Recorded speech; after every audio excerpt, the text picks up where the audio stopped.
चुड़ैल का साया था। वो चुड़ैल रोज रात को लोगों के दरवाजे खटकाकर बोलती, घर पर कोई है, घर पर कोई है, दरवाजा खोलो, खोलो दरवाजा। जब कोई गांव वाला दरवाजा खोलता तो वो चुड़ैल उसे उठाकर ले जाती।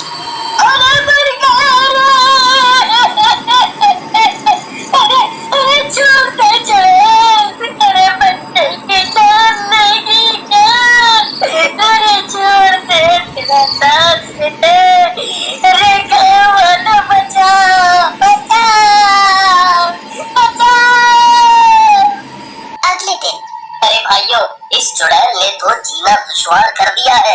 तभी हरिया का बेटा राजू बोलता है, पापा मेरे दिमाग में एक तरकीब है, बताओ क्या? अरे तुम अभी छोटे हो, तुम चुप ही रहो, जाओ यहाँ से।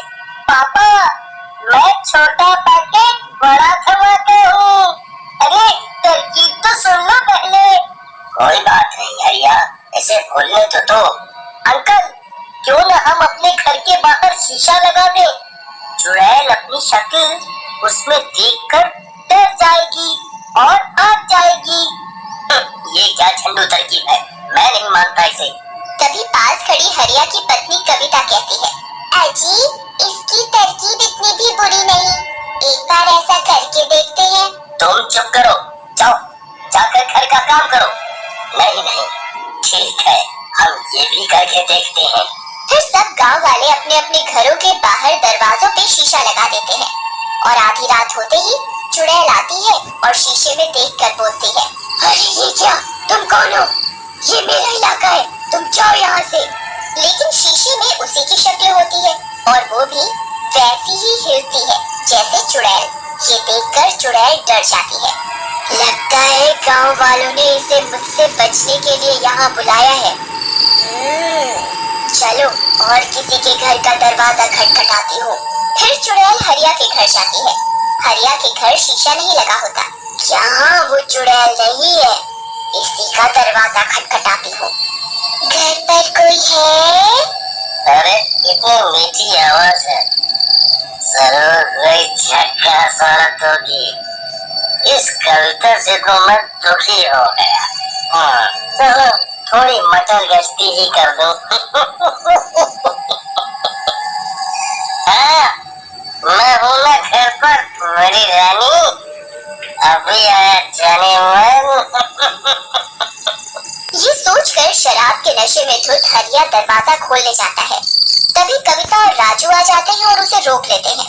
अरे अरे छोड़ कर मुझे, मेरी रानी आई है बाहर। अरे पापा जी रानी नहीं, डायन आई है बाहर। मम्मी पकड़ के रखना इनको। लेकिन कविता और राजू हरिया को पकड़ लेते हैं और उसे जाने नहीं देते। लगता है इस घर में कोई नहीं है, आज तो भूखा ही रहना पड़ेगा लगता है, लेकिन मैं कल आऊंगी, कल फिर आऊंगी। फिर चुड़ैल वहाँ से चली जाती है। तभी हरिया कविता को लात मारकर गिरा देता है। छोड़ मुझे, मेरी रानी आई थी, तूने मुझे जाने नहीं दिया, मैं तुझे जिंदा नहीं छोड़ूंगा। फिर वो नशे में कविता को बहुत मारता पीटता है। राजू ये सब देखकर बहुत डर जाता है, उसे बहुत बुरा लगता है। अगले दिन, मम्मी तुम ठीक तो हो ना? हाँ बेटा मैं बिल्कुल ठीक हूँ, तुम मेरी चिंता मत करो। मम्मी मुझे पापा अच्छे नहीं लगते, आपको कितने सताते हैं। नहीं बेटा ऐसा नहीं कहते, वो तुम्हारे पापा हैं। जाओ तुम जाकर खेलो। कविता उठकर दरवाजे पर शीशा लगा देती है और रात में शीशा लगा होने के कारण चुड़ैल किसी के घर पर जाकर शिकार नहीं कर पाती। इस गांव में इतनी चुड़ैल कहाँ से आ गई?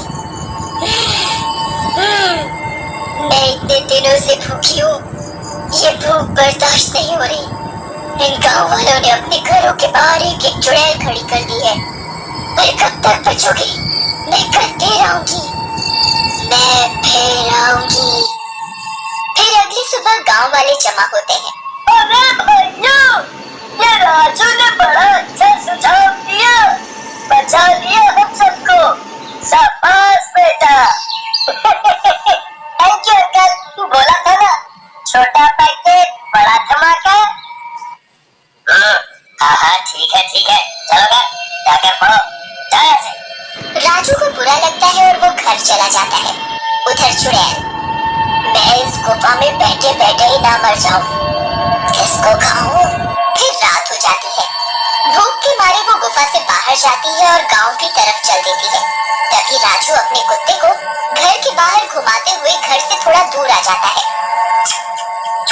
चलो घर, चलो रात हो गई है, चुड़ैल इसी भी वक्त आने ही वाली है। तभी टॉमी यहाँ वहाँ भागता हुआ गुम जाता है। राजू उसे ढूंढता है। तभी चुड़ैल की नजर टॉमी पर पड़ती है। काम चलाती है आज। फिर वो अपना हाथ लंबा करती है और उस कुत्ते को पकड़कर खा जाती है। अब थोड़ी राहत मिली। राजू ये सब देख लेता है और रोता हुआ घर भाग जाता है। जाकर कविता को सब बताता है। कविता ये सब सुनकर बहुत डर जाती है। तभी हरिया भी घर आ जाता है। कलमुरे, पानी लेकर आ। तुझसे इतना भी नहीं होता कि मर्द घर आया है तो एक गिलास पानी ले आओ। चिल्लाती हूँ। एक तो इतनी गर्मी है, तुझसे शादी करके तो मेरे भाव ही फूट गए। सोचा था कि तेरा बाप पैसे वाला है, बढ़िया दाम दहेज देगा, लेकिन नहीं, इतनी गर्मी है, एक तो एसी ही लगवा देता तेरा बाप तो क्या बिगड़ जाता। ऊपर से ये गर्म पानी लाई है, चल चल यहाँ से, काम की ना काज की, दुश्मन अनाज की। कविता कुछ नहीं कहती, मगर राजू को अपने पापा का अपनी माँ के साथ ये बर्ताव अच्छा नहीं लगता। फिर रात में सबके सो जाने पर वो जाता है और घर के दरवाजे से शीशा हटा देता है और फिर रोज की तरह चुड़ैल आती है। अरे इस घर के दरवाजे पे चुड़ैल नहीं है। मजा आ गया। घर पर कोई है? घर पर कोई है? पापा, दरवाजे पे वो आई है, आपकी रानी। जाओ, मम्मी सो रही है, आप चुपके से चले जाओ। वाह बेटा, तू ही है मेरा असली शेर। वाह वाह वाह, ये मेरे लाल और मेरी रानी, तुमने पुकारा और हम चले आए।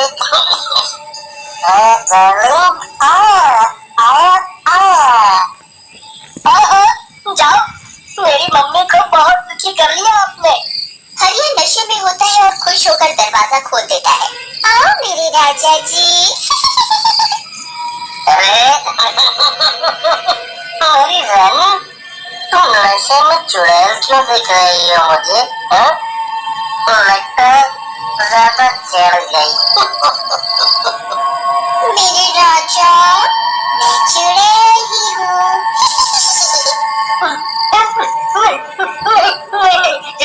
चुड़ैल जी, आप तो मेरी बहन जैसी हो, सारा नशा ही उतर गया आपको देखकर।